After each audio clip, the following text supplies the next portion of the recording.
As if it didn't already have enough going on with declining sales and concerning recalls, Tesla has found itself in more trouble after the electric automaker was targeted in a new class action lawsuit. According to The Street, Tesla has been accused of deliberately fudging the mileage on its vehicle's odometers in an apparent attempt to avoid paying for repairs that would normally be covered under warranty. The plaintiff in the lawsuit said he bought a used 2020 Model Y Tesla vehicle with 36,772 miles on it.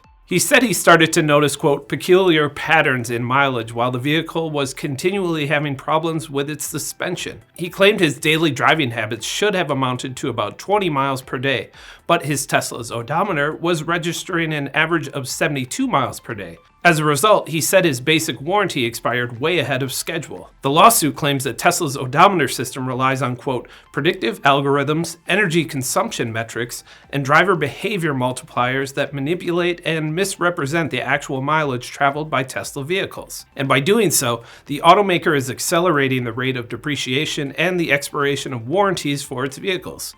By tying warranty limits and lease mileage caps to inflated odometer readings, Tesla increases repair revenue, reduces warranty obligations, and compels consumers to purchase extended warranties prematurely, the lawsuit reads. As the report points out, other owners have accused Tesla of the same type of mileage manipulation. The lawsuit is another headache for Tesla as it deals with several other problems. Earlier this month, the company reported a double-digit drop in sales for the first quarter of 2025, which the Associated Press attributed to an aging lineup, increased competition, and backlash from CEO Elon Musk's political career. Tesla is also facing another high-profile recall for its high-profile Cybertruck, this time because pieces of the electric truck are flying off while driving.